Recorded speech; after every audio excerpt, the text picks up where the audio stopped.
you're backing Lucas's startup again? My voice broke as I stared at my father across the dinner table. Dad, his last two projects cost you thousands and they crashed. I'm showing you a solid plan, something that works, and you won't even look at it. My father, Ibrahim Khalil, didn't flinch. He set his fork down, leaning back with a calm that cut deeper than any words. Mira, I respect your passion, but business is a man's world. Lucas needs this to prove himself. You've got a good job, stick to it.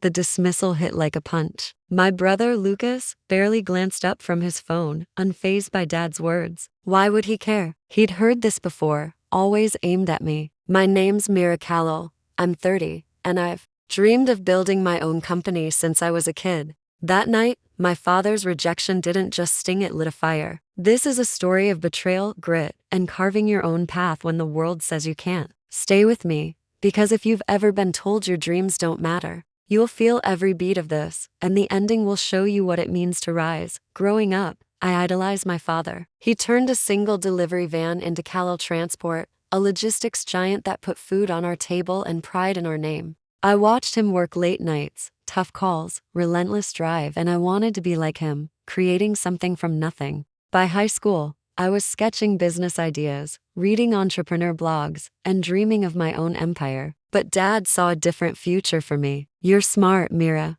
he'd say. Get a stable job, maybe in accounting. Leave the big risks to Lucas. Lucas, my younger brother, was his chosen heir, despite his track record. An online store that tanked, a fitness app that never launched, each flop funded by Dad's wallet, each excused with, he's learning. Meanwhile, my ideas were cute but impractical. Women don't need to take those risks, he'd say. It hurt, but I kept pushing. I excelled in my finance job, climbing to a mid-level role, crunching numbers, and spotting market trends. It paid the bills, but it wasn't my heart. I wanted a business of my own, a consultancy helping small shops with budgets and growth plans. I'd spent months crafting a proposal, low risk, scalable, with projections showing profit in year one. I thought Dad, of all people, would see its potential. That night at dinner, I laid it out, heart racing. This could change things, I said, sliding the folder to him. It's built on what I know, and it's ready to go. He barely glanced at it. Lucas's new venture needs my focus, he said. He's got a tech startup. It's his time. I snapped. His time? What about mine? I'm not asking for a handout, I'm showing you I can do this. Dad's voice hardened. Enough, Mira. This isn't your place. I stood, hands shaking, and walked out, the folder untouched. In my apartment, I stared at that proposal, my dreams inked on those pages. It wasn't just a plan, it was me. My vision, my proof. Dad's words echoed. Stick to your job. I could have cried, but instead, I opened my laptop. If he wouldn't back me, I'd do it myself. My savings were thin, barely enough for basics, but I had my skills, my hustle, and a fire he couldn't douse. The next morning, I called my best friend, Noor, who'd always believed in my dreams. I'm starting the business, I said, voice unsteady but sure. Yes, she shouted. Mira, you're going to kill it. I laughed, nerves easing. I hope so. I just can't let him be right about me. He's not, Noor said fiercely. This isn't about him. It's about you. Launching was brutal. I sank my savings into a website, licensing, and a second-hand laptop that groaned under my accounting software. My kitchen table became my office. Every spare hour poured into my consultancy, Mira Solutions. Finding clients was the first wall. I emailed local businesses, posted in forums, and handed out flyers at strip malls. Most responses were polite no's, we'll think about it, or try us later. Rejections piled up, and doubt crept in. At night, Dad's voice haunted me. You've got a good job. Some nights, I believed him. Noor kept me grounded. One evening, as we brainstormed over pizza, she said, You're planting seeds, Mira. They'll grow. Keep going. She was more than a cheerleader, she was my lifeline. A graphic designer. She crafted a logo, polished my website, and made flyers that looked sharp, not cheap. I'd be lost without you, I told her, watching her tweak a design. You'd manage, she grinned, but I make you look good. I shifted tactics, targeting local cafes and boutiques struggling post-pandemic. I offered free consultations, no pay, just a chance to prove myself. It was exhausting, juggling my day job and late-night pitches, but it worked. One client, a florist, signed on after I saved her from a bad vendor deal. She referred me to a bakery, and slowly, a trickle of business began. My family, though, was a shadow over it all. Dad's silence was louder than words, and Mom's check-ins were tinged with pity. "How's your little venture?" she'd ask. "It's a business, Mom," I'd say, forcing a smile. "It's growing." She'd pivot to Lucas. "Your father's so busy with his startup."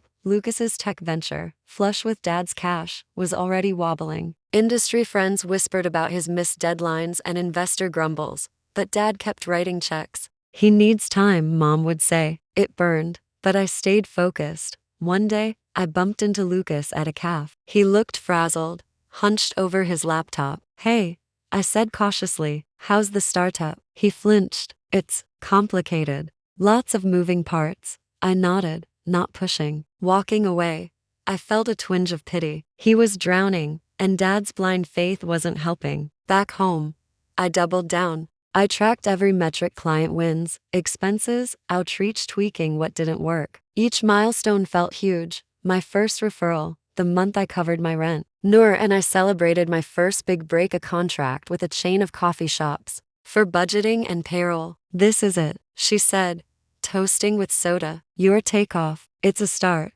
I grinned, pride swelling. Setbacks hit hard. A promising client bailed after weeks of talks. Another hired in-house staff. Each stung, but I leaned on Noor and my why. I believed in this, in me. "You're not proving Dad wrong," Noor said one late night. "You're proving you're right." 6 months in, everything shifted. The coffee chain referred me to suppliers, and my inbox exploded. I was managing finances for 6 businesses, hired Noor part-time for branding, and moved to a co-working space downtown. It was small shared desks, noisy printers, but walking in with sunlight streaming through. Big windows.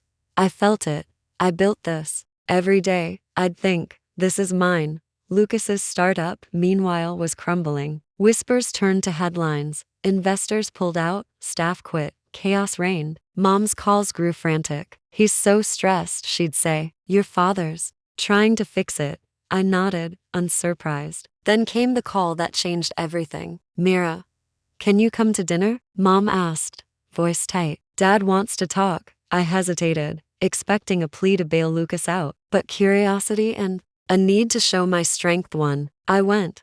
The house was heavy with tension. Dad sat at the table, face etched with exhaustion. Mom fussed with dishes no one touched. Lucas slouched, eyes on his phone. "Mira," Dad started, "I've heard about your business. It's impressive." I froze, his words catching me off guard. "Thanks," I said, guarded. "It's been a lot, but it's worth it." He glanced at Lucas, still scrolling. Lucas's company collapsed. I thought I was helping him, giving him what he needed. "But I see now I failed you both." I stared, stunned. "Failed how?" "I underestimated you," he said, eyes meeting mine. "I thought Lucas needed my support more. I was wrong. You've shown what's possible." Lucas looked up, jaw tight. "Dad, this isn't about her. My startup didn't fail because of me, the investors. Enough." Dad cut in sharp. "You weren't ready, Lucas." Mira was. Silence fell. Lucas's face was a mix of shame and anger, but I felt no triumph, only empathy. I knew that sting of being unseen. "Mira," Dad continued, softer, "I'm proud of you. I should have said it sooner. You've fought for what you believe in, and I see it now." My throat tightened. I'd craved those words for years, imagined them as a victory. But sitting there, I felt something else. Peace. "Thank you," I said, steady. "I didn't do this to prove you wrong. I did it because I knew I could." "I hope you see that." He nodded, regret and pride in his eyes. "I do." Leaving that night, I felt lighter. Dad's apology didn't erase the past, but it closed a wound. More importantly, I didn't need his validation anymore. I'd found it in myself. The weeks after were calm. Dad stopped mentioning Lucas's failure, and their tension eased. Lucas, humbled, started asking about my business. One night, he called. "How do you keep clients happy?" he asked, hesitant. "Like, what makes them stick?" I blinked, caught off guard. "You want advice?" "Yeah," he admitted. "You're doing it right. I don't want to screw up again." I smiled, no gloating, just understanding. It's trust, I said. Show them you care about their success, not just yours. Thanks, Mira, he said, thoughtful. That call lingered. A bridge rebuilt. Dad changed too. He asked real questions about my clients, my plans, even offered contacts. I gently declined. One day, he visited my co-working space. This is something special, he said, looking around. I'm proud of you. The words warmed me, but they weren't my anchor anymore. I was. 6 months later, Mira Solutions was unrecognizable. From my kitchen table, it grew into a thriving consultancy with 3 part-time staff, Nora as creative director, and a roster of 10 clients. A local magazine featured me as a rising star, calling my work grassroots brilliance. I sent the article to my parents. Mom called, ecstatic. Your father framed it, she said. I laughed, picturing it on his desk. A quiet shift from the man who once dismissed me. Family dinners felt new. Dad listened, curious, not controlling. Lucas, now at a design agency, found his groove, his creativity shining without the pressure of leading. You're killing it, he said one night, clearing plates. I'm proud. Thanks, I said, his words a gift. Means a lot. The biggest change was me. Running a business taught me more than spreadsheets. It showed me resilience, belief, my own worth. I didn't need a seat at anyone's table. I'd built my own. One evening, in my office, I watched the city lights. Dad's old words, stick to your job, faded, replaced by his newer ones. You've built something remarkable. But it wasn't his pride that defined me. It was mine. I'd fought, stumbled, risen. As I locked up, peace settled in. My business thrived, my family healed, and I was living my truth. The road ahead held challenges, but I was ready. This wasn't just my win, it was my future, and I couldn't wait to shape it.